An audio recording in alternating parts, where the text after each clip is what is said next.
I remember the first couple shows pretty well. We were doing about half and half old songs. We were doing Surrounds Me, we were doing Exchange, we were doing Repressed, we were doing, I forget, a couple more old ones, and then about half of Blood and Fire. And the very first show, I believe both the first two shows were in Indiana. The crowd reaction was mind-numbing. We were floored by how people reacted to us, and we were really nervous going in and being Zao. Zao had 2 albums out and had, you know, a bunch of songs that people knew and had a fan base, and it was like, okay, hi, we're Zao. You don't know 3 of us. You don't know the lead singer, and there's one guy on drums that you know. And we were really nervous that people weren't going to like it, but that reaction that we got at that second show, so many people came up to us and were like, the new stuff's amazing. You guys sound better than the old band. We don't even care that you didn't have a bass player. And that reaction just kind of continued.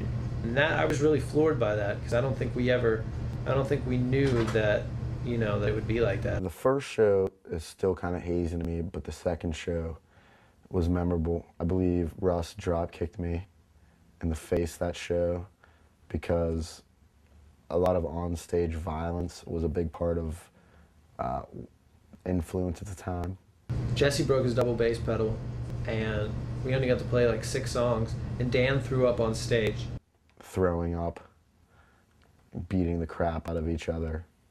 You get on stage and you're like, I'm gonna hurt myself and other people, and just like kind of spaz out and release everything that, you know, inside of me that's negative, by completely making a psychopath of myself. A lot of us had carried things throughout our lives.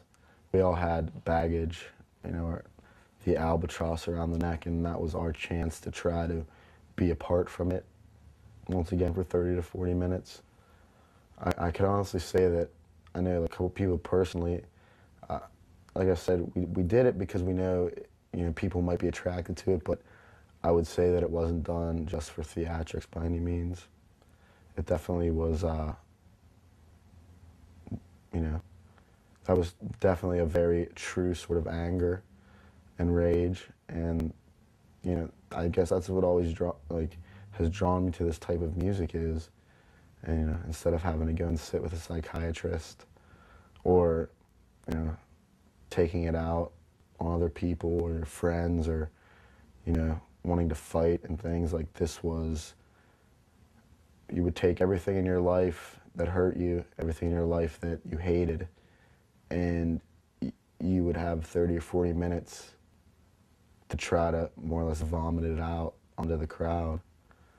As far as just, I guess it was strange. That was, I guess, part of one of my old rituals is I would kind of gather up everything that I hated, and that was my stage to try to feel better or not think about it. Or, you know, my mother would probably have been worried at the time if I was in my room screaming at the walls and breaking things. But if you do it in front of a crowd with a microphone, all of a sudden it's interesting, you know, and I guess it seemed to be the logical approach to therapy, in a sense.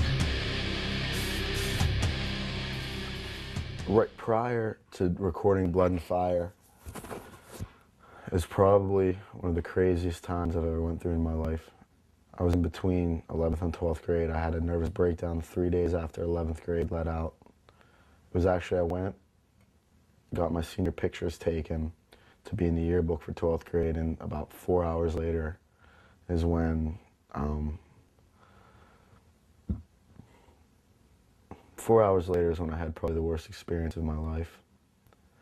And prior to that, my stepbrother, well, the whole story is I call him my stepbrother, but he was never technically my stepbrother at the time.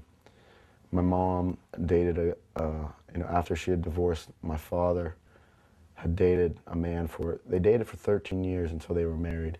But he was my stepdad. We lived with him, you know, never called him dad or anything, but he was the father figure.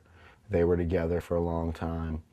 And his son, who I'd never met, when my mother first started dating, you know, we'd moved in.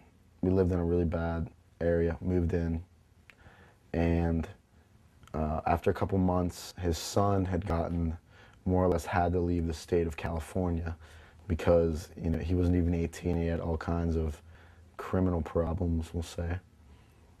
But I met him, I mean, this could be a whole other story, but he is the one that, you know, he taught me my first song on guitar.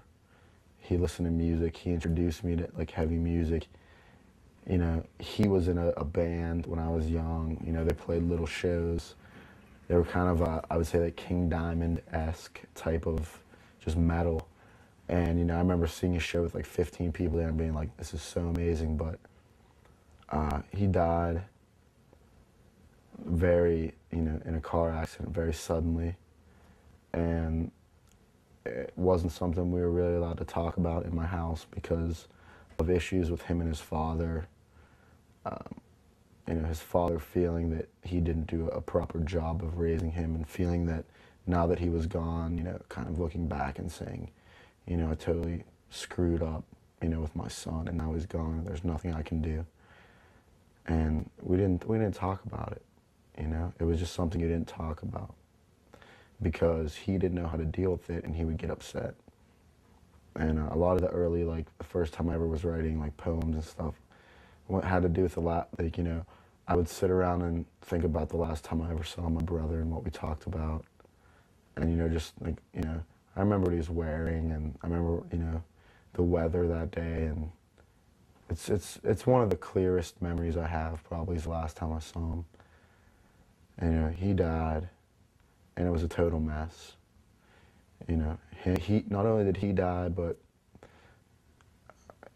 the passenger in the car died, who was a good friend of mine who had actually failed a couple grades and was a year ahead of me, but totally stuck up for me in middle school. And every time, you know, someone would want to beat my ass, he was there for me.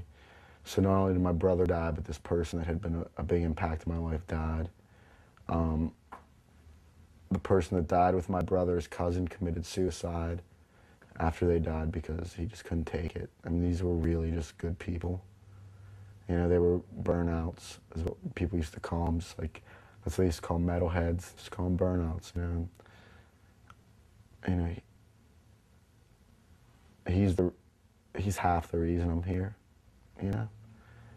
And then we were writing, you know, I had a lot of that to deal with, and we were actually writing the song. Well, I wasn't writing, but Russ and Brett and Jesse were writing the actual music to what ended up becoming you know, To Think of You. And we were practicing at this barn, which was a church, and the phone rang, and it was my mom, and she was crying, and I asked her what was wrong, and she told me that, you know, my brother's best friend, who I had grown up with, he lived about a block away. He was like my other little brother, kind of, you know, and that as we had grown up, you know, he had an issue with a girl and he committed suicide on his front porch.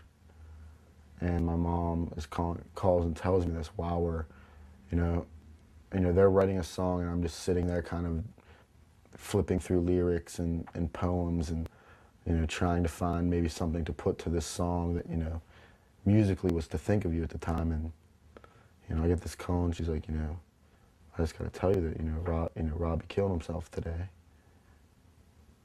And literally the lyrics to Think of You took me about 4 minutes to write. It was like literally that song is instantly what I felt at the time. It was pretty much like my hand could barely keep up with what my thoughts were. It's like, and this is just within a few years, like I have a nervous breakdown. I lose my stepbrother. You know, my little brother's best friend who I've grown up with kills himself. I had another friend named Ben, Ben Cromer, probably one of the best people I ever knew, was accidentally shot and killed with a hunting rifle that they thought was not loaded. And, you know, my friend, a good friend of mine at the time named John, held him while I died. And this is what I'm going into this band with.